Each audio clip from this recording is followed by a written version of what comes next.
Search India, कहानी से सच्चाई तक। शक की बुनियाद पर पुलिस कांस्टेबल ने किया अपनी पत्नी महिला पुलिस सिपाही का सर तन से जुदा।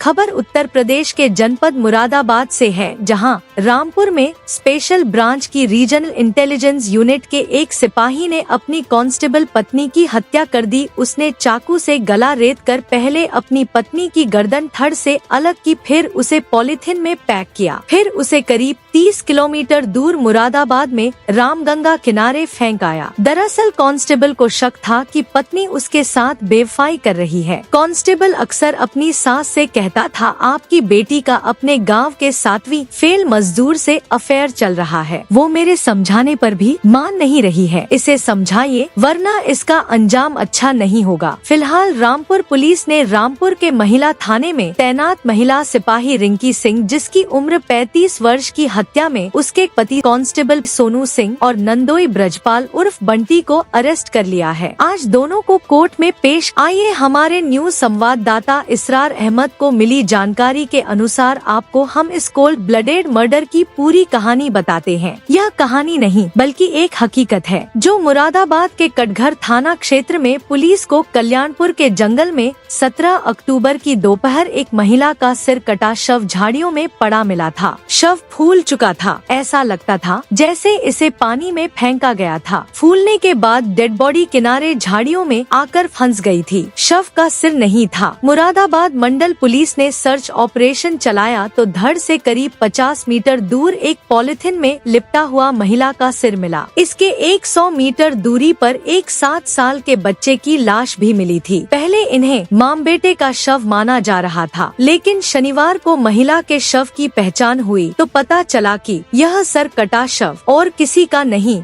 बल्कि उत्तर प्रदेश पुलिस रामपुर के महिला थाने की कांस्टेबल रिंकी सिंह का था। पास में मिली बच्चे की लाश मुरादाबाद के एक बच्चे इजहान अंसारी की निकली। महिला कांस्टेबल के पति, जो कि वह भी उत्तर प्रदेश पुलिस में है, जिसका नाम सोनू सिंह है। सोनू सिंह ने पुलिस पूछताछ में कहा, बिजनौर में मेरा गांव रायपुर और रिंकी का गांव दरबाड़ा, दोनों गांव आसपास है। हमारे गांवों की दूरी बमुश्किल 7 किलोमीटर होगी। जब 2011 में हम दोनों पुलिस कांस्टेबल बने थे, हम दोनों एक दूसरे को पसंद करते थे। हमारी आपसी रजामंदी और हमारे परिवारों की सहमति से ही 2013 में हमारी शादी हुई थी। हमारे 2 बच्चे हैं। हमारा हंसता खेलता परिवार था। हम दोनों ने संभल जिले के चंदौसी में लंबे समय तक नौकरी की। हमने वहां अपना मकान भी बना लिया था। करीब 2 साल पहले मेरा ट्रांसफर रामपुर हो गया। 1 साल बाद रिंकी भी यही महिला थाने में आ गई। चंदौसी का मकान बेचकर हम यहाँ रामपुर में ही शिफ्ट हो गए। कांस्टेबल सोनू ने पुलिस से कहा, अचानक रिंकी के गांव का ही ओमपाल हमारी लाइफ में विलेन बनकर दाखिल हो गया। वह 7वीं फेल है, शराबी और आवारा है। पता नहीं रिंकी को उसमें ऐसा क्या नजर आया कि वो उससे लंबी लंबी बातें करने लगी। फिर वो एक तरह से उसके पूरी तरह से चंगुल में फंस गई थी। अब रिंकी अपने पति और बच्चों से ज्यादा वह ओमपाल को समझने लगी थी। ये बात मुझे शुरू से नागवार गुजरती थी। शुरू में तो मैंने इसे ये सोचकर नजरअंदाज किया कि वो उसके मायके का है, लेकिन कुछ ही वक्त में मुझे महसूस हो गया कि रिंकी और ओमपाल के बीच का रिश्ता मायकेदारी और दोस्ती से कहीं आगे जा चुका है। सोनू ने बताया, उसे करीब 1 साल पहले पता चल गया था कि उसकी बीवी के मायके के रहने वाले ओमपाल से अवैध संबंध है। इसके बाद उसने उसे पटरी पर लाने के लिए कई बार कोशिशें की, कई बार उसे समझाया, लेकिन रिंकी कुछ समझने को तैयार नहीं थी। वो किसी भी सूरत में ओमपाल से दूरी बनाने को राजी नहीं थी। पति सोनू कुमार ने पत्नी के कत्ल के बारे में बताया, जब मैंने रिंकी की हत्या करने का मन बना लिया तो अपने बहनोई बिजनौर के ही गांव जमालुद्दीनपुर निवासी ब्रजपाल उर्फ बंटी की मदद ली। इसके बाद 14 अक्टूबर की रात रिंकी की हत्या कर दी। रिंकी के नंदोई ब्रजपाल उर्फ बंटी ने उसके हाथ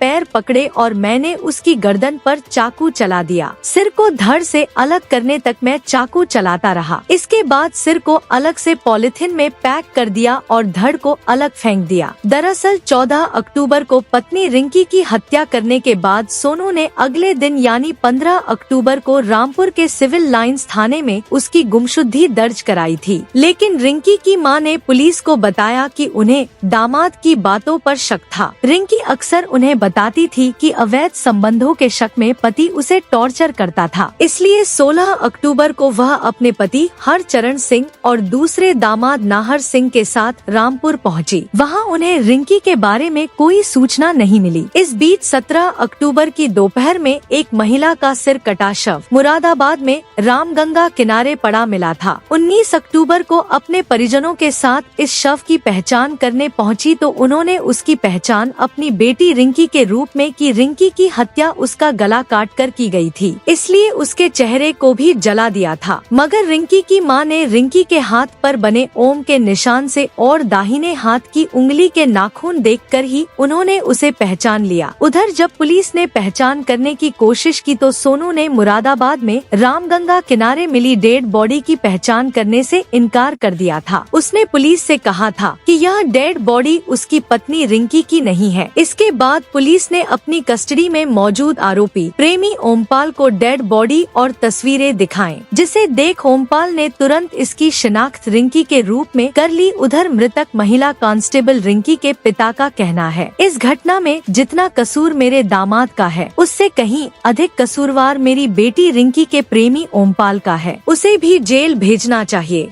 क्या कार्रवाई की है? देखिए, इस जैसा कि आप सभी अवगत हैं, 17 को थाना कटघर क्षेत्र में नदी में एक महिला का शव बरामद हुआ था। उसके बाद उसमें आवश्यक वैधानिक कार्रवाई की गई थी और शिनाख्त करने का प्रयास किया जा रहा था। शिनाख्त के प्रयास में हम लोगों ने आसपास के जनपदों को सूचना दी थी। उसमें इसके बारे में जानकारी हुई है। इस महिला का शिनाख्त हो चुका है।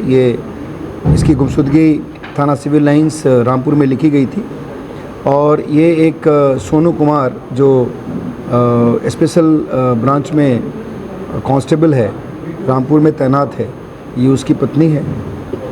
उसके जो मृतका है उसके फादर के द्वारा सिविल लाइंस थाने में तहरीर दी गई है और उसमें उन्होंने अपने दामाद के ऊपर यानी मृतका के पति के ऊपर ही इसको मारने और इसकी बॉडी को डिस्पोज ऑफ करने का आरोप लगाया है।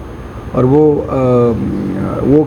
ये बॉडी हम लोग के यहाँ बरामद हुई, जिसमें हम लोगों ने पीएम वगैरह कराया।